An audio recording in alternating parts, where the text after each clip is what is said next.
Hi everybody, Britt here. It's been a while, but bringing you another Britt's Bits. This is where I study a chapter in the Bible and then I share my notes on what I get out of it. And I'm going to start a series on Exodus. I got all the way through Exodus. I got so much out of it, and I want to share it with you guys. So you can look forward to me posting a video a day for the next 40 days about what I get out of Exodus. So we're going to start with Exodus 1. And I think what I got out of Exodus 1 is probably not what most people would get out of Exodus 1. So what I chose to focus on for some reason is the midwives and not Moses or not anything else that was going on. But we do need to understand that the Israelites were under horrible oppression by Pharaoh. And there was a lot of pressure to do what he asked. So I just want you to keep that in mind when we're going through my notes on what the state of mind of the midwives was. So the first thing I got out of Exodus 1, there's 6 questions that I asked myself, so I'm just going to answer those. And the first one was, where do I find peace in the verses? And I wrote, Lord, you made a way in an impossible way. The midwives should have been killed for their disobedience, and they really should have. They should have been killed for their disobedience. Like that. When they made a decision to spare Moses' life, they were, or any of the other children actually that they saved, they were in danger of death themselves, and still they disobeyed. And I wrote, you saved them. You spared them in your obedience, and they obeyed you, Lord. They did not fear Pharaoh, at least not as much as they fear you. And I wrote, where do we put our faith? In fear or in God? Because sometimes I think we put too much in our fears. We bow down to our fears first before we bow down to God. We tend to obey our fear more, don't we? Yeah. But our God is life and peace, peace most of all, if we would put our faith in him and not our fears. Fears are just more evidence of unbelief. Right? 365 times it says not to fear in the Bible, so you can look that up. One for every day of the week. Why? Because it's what we want to run to first. Yep, and grab a pen because I give lots of references for verses. Romans 8:6, Isaiah 41:10, and Isaiah 46:4. And then I asked, who is God in the text? And these are more like, what are the attributes that I learned about God in the text? Our God can move mountains. He can part seas. There is no thing too hard for him. He can even cause 2 Hebrew midwives to disobey Pharaoh and save who knows how many Hebrew sons from destruction. And the midwives were not destroyed. By their disobedience either, they were blessed. Right? So when we trade God for our fear, we're actually blessed in that obedience.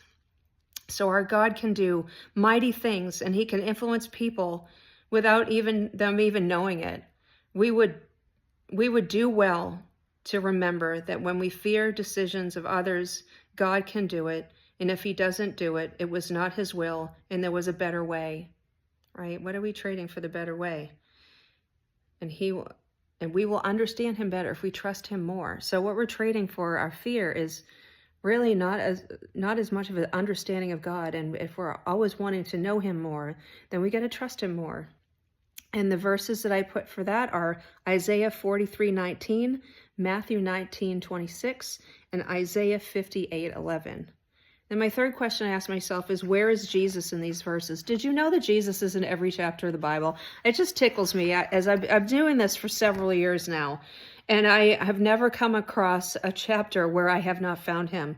And I wrote, Jesus is the way where there is no way. He is the impossible solution. The Hebrews lived on because there was a great purpose in doing so, one of which was that Jesus would be descended from a great king himself, King David. And all of it had purpose. All of it was made right when it seemed to be going so wrong. I don't think anyone can doubt that the poor Israelites were like, how could this be any worse, right? But it was all part of the plan.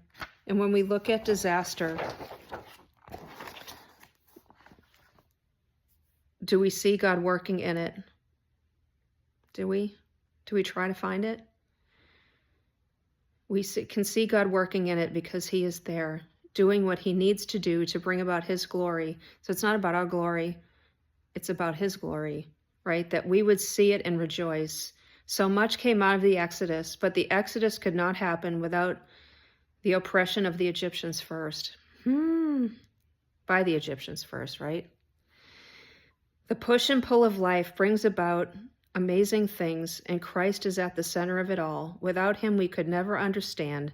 And so I am grateful for his love for us, that he died so that we could live, that he parted the Red Sea of sin so that we could make our exodus out of the oppression of sin and shame. Ooh, yeah. John 14:6, Hebrews 10:20, Isaiah 43:16.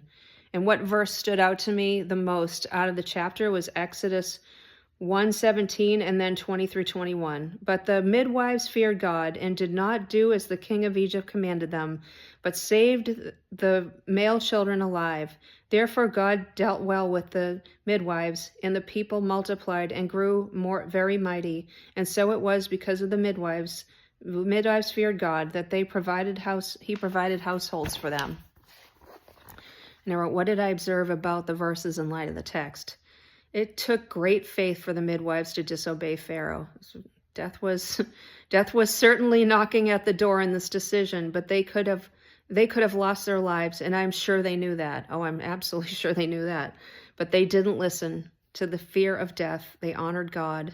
They feared God more than man. 2 women we never hear about. I think it's Sapphira and Puah. They had 2 names we seldom hear, but they had such great faith, and God blessed them for it.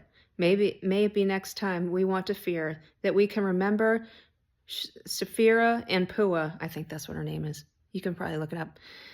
And obey God instead. There is no blessing in honoring our fears. There is no blessing in honoring our fears. We got to remember that. It is just unbelief, it's disobedience, and it's never good. Habakkuk, however you want to say it, 1:5, Exodus 14:21-22, and Daniel 3:25. And I wrote, what is my prayer for today? So I always end my study with a prayer. Lord, I have impossible situations before me. I don't see in the natural how it could be made whole and right, but you can. Please forgive my unbelief, Father, as I renew my strength in you and wait for you to move. Amen. We all have something. We've got something we're dealing with today that's really hard, that maybe we don't talk to other people about, but I want you to know that he is able. He is able. Mark 9:23, Mark 9:24, Matthew 13:58, and Proverbs 3:5-8. So you can reference those. I hope you enjoyed that.